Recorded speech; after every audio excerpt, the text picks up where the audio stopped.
இப்போ நம்ம உள்ளுத்தீயல் பண்ணுறதுக்கு ஒரு தேங்காய் பேஸ்ட் ரெடி பண்ணிக்கலாங்க. நமக்கு இப்போ பேன் சூடாயிடுச்சு. ஒரு டீஸ்பூன் அளவுக்கு தேங்காய் எண்ணெய் நான் சேர்த்துக்கிறேன். இப்போ நமக்கு இந்த தேங்காய் எண்ணெயும் சூடாகி வந்துருச்சு. நான் இன்றைக்கி 1/4 கப் அளவுக்கு தேங்காயை துருவி எடுத்துருக்கேங்க. நல்ல ஃப்ரெஷ்ஷான தேங்காய் தாங்க நான் துருவி எடுத்திருக்கேன். இப்போ நம்ம தீயை குறைச்சி வச்சே தாங்க இதை நல்லா ப்ரௌன் கலர் ஆகிற வரைக்கும் நம்ம இதை நல்லா ட்ரை ரோஸ்ட் பண்ணி எடுக்கணும் இந்த எண்ணெயிலேயே. பாருங்கள் ஃப்ரெண்ட்ஸ், நான் இப்போ இந்த தேங்காவை நல்லா ப்ரௌன் கலர் ஆகிற வரைக்கும் நல்லா எண்ணெயிலேயே வதக்கி எடுத்துருக்கேன். இப்போ நான் அடுப்பை அமர்த்திட்டேங்க. அடுப்பை அமர்த்திட்டு இந்த சூட்டிலே நம்ம 1/2 டீஸ்பூன் அளவுக்கு மிளகாப்பொடி, 1 டீஸ்பூன் அளவுக்கு மல்லிப்பொடி, 1/4 டீஸ்பூன் அளவுக்கு மஞ்சப்பொடி சேர்த்துட்டு நல்லா மிக்ஸ் பண்ணி கொடுத்துக்கோங்க. இப்போ நம்ம இதை வேறொரு பாத்திரத்துக்கு மாற்றிக்கிறோங்க. இந்த பாத்திரத்துலேயே இருந்துச்சுன்னா இந்த பாத்திரத்தோட சூடுக்கு அதுக்கு தேங்காய் இன்னும் கொஞ்சம் கரிஞ்சு போகிறதுக்கு சான்ஸ் இருக்குது. அதனால் நம்ம இப்போ தான் வேறொரு பிளேட்டுக்கு மாற்றிக்கலாம்.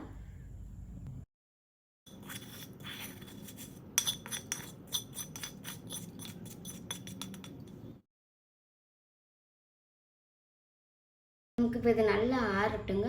ஆறவும் இதை நம்ம மிக்ஸி ஜாருக்கு மாற்றி நல்லா மையாக அரைச்சி எடுத்துக்கலாம். நமக்கு இப்போ தேங்காய் நல்லா ஆறி வந்துருச்சுங்க. இப்போ இதை நல்லா அரைச்சி எடுத்துக்கலாம். நம்ம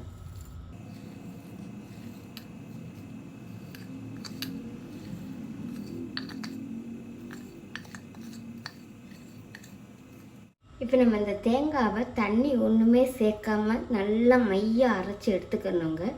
ஒரு வாட்டி நம்ம அரைச்சி எடுக்கும்போது நமக்கு அந்த தேங்காவில் இருக்கிற அந்த எண்ணெய் பதம் வெளியேறுங்க. அந்த எண்ணெய் பதத்திலே நம்ம அந்த தேங்காவை நல்லா மையாக அரைச்சி எடுத்துக்கிறணும்.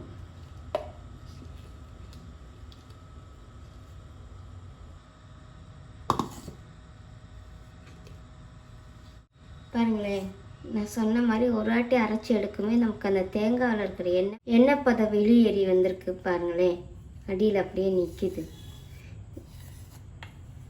இந்த மாதிரி நல்லா சைடில் இருக்கிற தேங்காவெல்லாம் இந்த மாதிரி எடுத்து விட்டு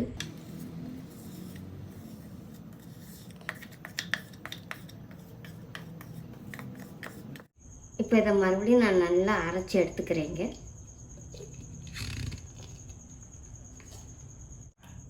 இப்போ உள்ளுத்தீயல் ரெடி பண்ணிக்கலாங்க. நான் தேங்காய் அரைச்சி எடுத்துட்டேன்.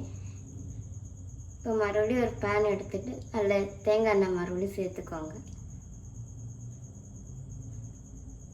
இப்போ நம்ம சேர்த்த எண்ணெய் சூடாயிடுச்சுங்க. 1/2 டீஸ்பூன் அளவுக்கு கடுகு, 10 வெந்தயம் நல்லா பொரிஞ்சு வரட்டுங்க. நமக்கு இது ஒரு வத்தலை இந்த மாதிரி 3ஆக கீறி எடுத்துருக்கேங்க. கொஞ்சமாக கருவேப்பிலை, 1 கப் அளவுக்கு சின்ன வெங்காயத்தை இந்த மாதிரி நிகழமாக கட் பண்ணி எடுத்து வச்சுருக்கேங்க. இந்த வெங்காயத்தோட சைஸை பார்த்து நீங்கள் கட் பண்ணிக்கோங்க. சின்ன வெங்காயத்தில் கொஞ்சம் பெரிய வெங்காயமாக இருந்துச்சா, சின்ன வெங்காயத்தில் கொஞ்சம் பெரிய வெங்காயம் இருந்துச்சுன்னா 3 பீஸாகவும், ரொம்ப சின்னதாக இருந்துச்சுன்னா 2 பீஸாகவும் நீங்கள் இந்த மாதிரி கட் பண்ணி சேர்த்துக்கோங்க. இப்போ நம்ம தேவையான உப்பு சேர்த்து வெங்காயத்தை நல்லா வதக்கி எடுத்துக்கலாம்.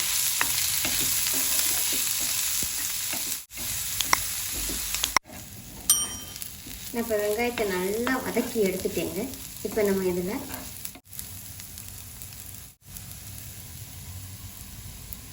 நெல்லிக்காய் சைஸ் அளவுக்கு புளி நான் ஊற வச்சு கரைச்சி எடுத்து வச்சுருக்கேங்க.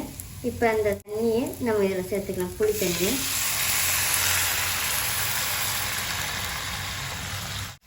இப்போ நம்ம இந்த புளி தண்ணி கூடயே அந்த அரைச்சி வச்சுருக்கிற அந்த தேங்காய் விழுதையும் சேர்த்துக்கலாங்க. தேங்காய் போய் இப்போ நம்ம இந்த புளி தண்ணி கூடயே அந்த அரைச்சி வச்சுருக்கிற அந்த தேங்காய் பேஸ்ட்டையும் சேர்த்துக்கலாங்க.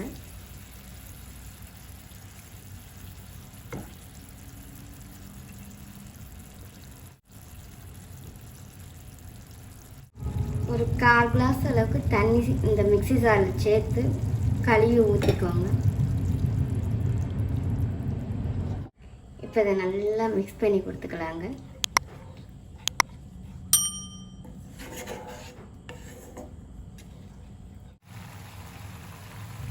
இது இப்போ நம்ம கொதிக்க வச்சு நல்லா சுண்ட வச்சு நம்ம எடுத்துக்கணுங்க.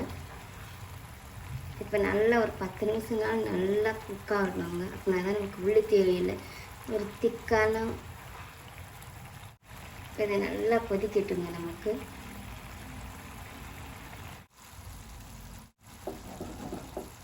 பாருங்களேன், எண்ணெயெல்லாம் நல்லா தெளிஞ்சு வந்திருக்குங்க. நான் சேர்த்துருந்த புளி தண்ணி, தேங்காய் அரைப்பு எல்லாமே நல்லா சேர்ந்து திக்கான பருவத்துக்கு வந்திருக்குங்க. அவ்வளோதாங்க. இப்போ நம்மளோட அருமையான உள்ளி தீயல் ரெடி ஆயிடுச்சு. இப்போ நம்ம அடுப்பை அமுத்திக்கலாங்க. அடுப்பை அமுத்துறதுக்கு முன்னாடி கொஞ்சமாக நாட்டு சர்க்கரையும் வெல்லமும் இருந்தால் சேர்த்துக்கோங்க. இது நமக்கு அந்த புளிப்பு உப்பு எல்லாத்தையும் கொஞ்சம் பேலன்ஸ் பண்ணி கொடுக்குங்க. இது ஆப்ஷன் தான், விருப்பப்பட்டால் சேர்த்துக்கலாங்க. இப்போ நம்ம அடுப்பை அமுத்திக்கலாங்க. அடுப்பை அமுத்திட்டு ஒரு வாட்டி நல்லா மிக்ஸ் பண்ணி கொடுத்துக்கோங்க.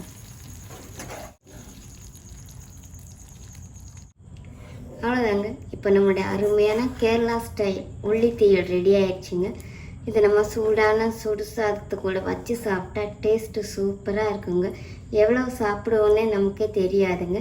நல்ல சிம்பிளான ரெசிபீஸ் தாங்க.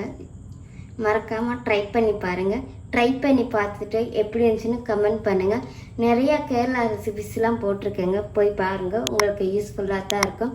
அப்படியே ப்ளூபெரிஸ் கிச்சனை மறக்காமல் சப்ஸ்கிரைப் பண்ணிக்கோங்க. தேங்க்யூ.